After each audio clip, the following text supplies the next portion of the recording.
Good morning, students. How are you all? Hope everybody is fine. Okay. We have completed chapter number 4. We have completed word meanings, explanation, question answers.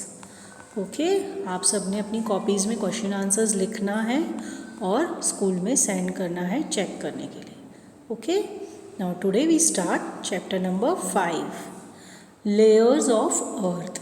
Okay layers of earth मतलब जिस अर्थ में हम रहते हैं वो layers में मतलब भागों में डिवाइडेड है. ओके आपको ये पिक्चर्स दिख रही है 4 pictures. These are layers of earth. Okay आसमान की पिक्चर है, नदियों की पिक्चर है, पहाड़ों की पिक्चर है. Okay now let us see. Our earth is wonderful planet. हमारा जो अर्थ है वो एक बहुत ही वंडरफुल मतलब बहुत ही अच्छा प्लैनेट है. ओके आप सबको पता है प्लैनेट्स होते हैं और हम अर्थ में रह रहे हैं. ओके ह्यूमन बींग्स कहाँ पर रह रहे हैं? Earth. We stay on Earth. Okay हमारे प्लैनेट का जो नाम है वो है Earth. It provides for all our needs and supports life. Okay हम अर्थ में क्यों रह रहे हैं? क्योंकि अर्थ एक ऐसी जगह है जो ह्यूमन को लाइफ को सपोर्ट करती है. ओके अर्थ में पानी भी है, हवा भी है, इसलिए इंसान को जीने के लिए लाइफ को जीने लिविंग ऑर्गेनिजम्स के लिए जो भी चीज़ों की ज़रूरत होती है वो सब अर्थ पे है. ओके इसलिए अर्थ में लाइफ पॉसिबल है. The earth can be divided into 4 layers. Okay अब अर्थ जो है वो भी 4 लेयर्स में डिवाइड किया हुआ है. These are lithosphere, atmosphere, hydrosphere and biosphere. Okay Earth जो है वो 4 लेयर्स में डिवाइड किया हुआ है. डिवाइड किया हुआ है मतलब भाग में किया हुआ है और वो है लिथोस्फीयर, एटमॉस्फेयर, हाइड्रोस्फीयर और बायोस्फीयर. ओके अब आपको ये पिक्चर दिख रही है. इस पिक्चर में आपको क्या क्या दिख रहा है? ओके फर्स्ट इज ये देखो बायोस्फीयर. नाउ बायोस्फीयर आपको क्या दिख रहा है? नदी और ज़मीन का बीच का जो है वो है बायोस्फीयर. ओके एटमॉस्फेयर ऊपर की तरफ एरो है, एटमॉस्फेयर का एरो ऊपर की तरफ जा रहा है. ओके मतलब हवा. Okay air.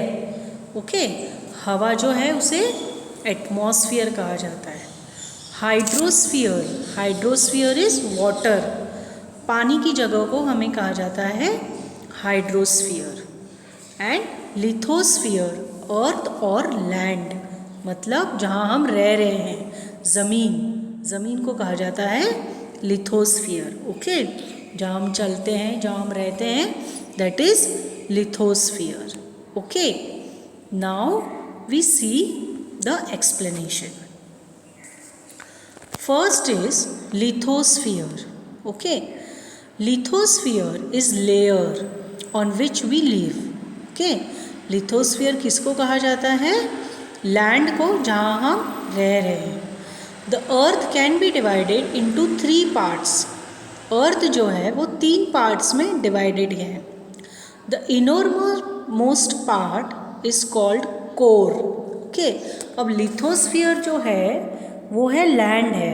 ओके जहाँ हम रह रहे हैं उसको भी 3 भागों में डिवाइड किया गया है. ओके तो first is core.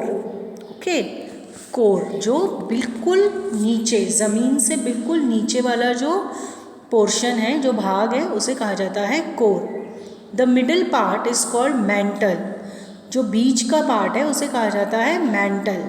And the outer most is called the crust. Okay जो बिल्कुल ऊपर है जिस पर हम खड़े हैं that is crust. Okay the lithosphere consist of crust. Okay lithosphere जहाँ हम खड़े हैं वो है क्रस्ट, उसे क्रस्ट भी कहा जाता है. And the thin upper layer of mantle. Okay बिल्कुल मैंटल के ऊपर होता है क्रस्ट. ओके जब हम ज़मीन खोदेंगे तो हमें मिलेगा मैंटल. ओके और जब हम इसके ऊपर खड़े हैं दैट इज़ क्रस्ट. तो क्रस्ट जो है वो बिल्कुल थिन लेयर, थिन मतलब बिल्कुल पतले लेयर की होती है। Okay, the lithosphere is solid in nature with average thickness of about 100 kilometres. Okay, lithosphere बहुत सख्त है, सॉलिड है, सख्त है in nature with an average thickness of 100 kilometres. Okay, lithosphere जो है वो 100 किलोमीटर्स तक थिक है, मतलब चौड़ा है। The lithosphere is uneven and has landform like plain, mountain and desert. जैसा कि हमने पिछले वाले चैप्टर में पढ़ा था, व्हाट आर प्लेन्स। ओके, तो उसमें हमने क्या देखा था, लिथोस्फीयर एक जैसा हर जगह नहीं है, हर जगह अलग अलग है। कहीं पर वो माउंटेन्स के रूप में है, कहीं रिवर्स के रूप में है, और कहीं पर वो डेजर्ट के रूप में है। The lithosphere is always in constant motion as it stands on tectonic plates. Okay, अब लिथोस्फीयर जो है वो अर्थ, आप सबको पता है कि अर्थ मूव्स, है ना, अर्थ जो है वो घूमता है, वो एक जगह खड़ा नहीं होता है। तो क्या होता है कि वो हमेशा कांस्टेंट मोशन में रहता है। जो लिथोस्फीयर है वो हमेशा कांस्टेंट मोशन में होता है, मतलब वो हमेशा हल्का फुल्का घूमता रहता है, धीरे धीरे घूमता रहता है। और टेक्टोनिक मतलब बिल्कुल चोटी पर है ना, टेक्टोनिक मतलब बिल्कुल चोटी पर है वो।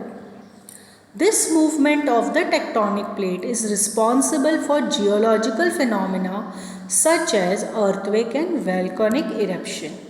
ओके, ये जो क्योंकि अर्थ घूम रहा है, लिथोस्फीयर घूम रहा है, इस वजह से वो क्या है, geological phenomena such as, geological phenomena मतलब जोग्राफिकल, इसका जो रीज़न है, इसकी जो वजह है वो है अर्थक्वेक और वोल्केनिक इरप्शन।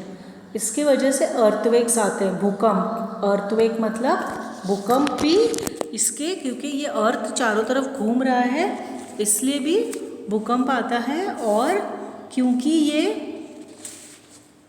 हमारे फिनोमिना मतलब घटनाएं। ओके, जियोलॉजिकल फिनोमिना मतलब जो घटनाएं होती हैं, जैसे कि भूकंप आता है, या वोल्केनिक इरप्शन मतलब ज्वालामुखी। ओके, ज़मीन में से जो ज्वालामुखी फटता है वो इसके वजह से ही फटता है। क्यों? क्योंकि अर्थ मूव होता है और वो बिल्कुल चोटी की तरफ में मूव होता है। Now next we come to atmosphere. Okay, अब एटमॉस्फेयर में हमें क्या क्या देखने को मिलता है, ये डायग्राम आप देख रहे हैं। एटमॉस्फेयर में हम देखते हैं ऑक्सीजन 21%, नाइट्रोजन 78%। ओके, तो एटमॉस्फेयर यानी कि एयर, हवा में हमें क्या क्या देखने को मिलता है, एक तो ऑक्सीजन और एक nitrogen. Now it is the layer where the various gases which are essential for life exist. Okay, ये ऐसी जगह है जहाँ इसकी वजह से हम जी पा रहे हैं, लाइफ एग्जिस्ट, इसकी वजह से हम जी रहे हैं। Our atmosphere absorbs the harmful ultraviolet radiations of the sun. ठीक है, जो सन है, जो सूरज है, उसकी किरणें बहुत तेज होती है। ओके, तो तेज किरणें हमें नुकसान पहुंचा सकती है। तो एटमॉस्फेयर क्या करता है, हमें इस तेज उससे हमें बचाता है। ओके, जो तेज किरणें गिरती है सन की, उससे हमें एटमॉस्फेयर बचाता है। अच्छा, अब सन की तेज किरणों के साथ अल्ट्रावायलेट रेज यानी कि एक हार्मफुल गैसेस छोड़ता है। वो सन जो है वो अपने साथ एक हार्मफुल गैसेस छोड़ता है, मतलब नुकसान वाली गैसेस छोड़ता है, जिससे भी हमें एटमॉस्फेयर बचाता है। वो क्या होता है, एटमॉस्फेयर उसको एब्जॉर्ब कर लेता है, अपनी तरफ खींच लेता है, उस वजह से वो हम तक नहीं पहुंचती और हमें कोई नुकसान नहीं देती है। ओके, इसलिए अर्थ पर एटमॉस्फेयर का होना भी बहुत ज़रूरी है, उससे हमारी लाइफ भी पॉसिबल है। Okay, earth warm by retaining the sun's heat and saves us from extreme variation between day and night temperature. Okay, अब क्या होता है कि जो दिन का जो टेम्परेचर होता है, अगर ये एटमॉस्फेयर उसे एब्जॉर्ब नहीं करेगा, अगर एटमॉस्फेयर उसे अपनी तरफ नहीं खींचेगा, तो क्लाइमेट इतना ज़्यादा एक्सट्रीम मतलब इतना ज़्यादा होगा कि हम उसे सहन ही नहीं कर पाएंगे। तो एटमॉस्फेयर क्या करता है, उससे भी हमें बचाता है। जो रात का जो क्लाइमेट होता है वो भी बहुत ज़्यादा तेज़ होता है और जो दिन का क्लाइमेट होता है वो भी बहुत ज़्यादा तेज़ होता है। तो इन दोनों चीज़ों से हमें एटमॉस्फेयर बचाता है। वो सन से हमारे तक उतनी ही वो पहुंचाता है, हमारे तक उतना ही पहुंचाता है जितने की हम ज़रूरत है और जितना हम बेयर कर सकते हैं, मानी कि हम जितना सहन कर सकते हैं उतनी ही धूप और उतनी ही छाया हम तक पहुंचाता है और एटमॉस्फेयर बाकी का एब्जॉर्ब कर लेता है। ओके, इसीलिए अर्थ पे लाइफ पॉसिबल है। ठीक है। Now our atmosphere is composed of many types of gases as shown in picture. अब हमारे पिक्चर में दिखाया गया है कि हमारा जो एटमॉस्फेयर है वो काफ़ी सारी गैसेस से लिया हुआ है। ओके, काफ़ी सारी गैसेस हैं इसमें एटमॉस्फेयर में, जैसे कि एक तो आपका हो गया ऑक्सीजन,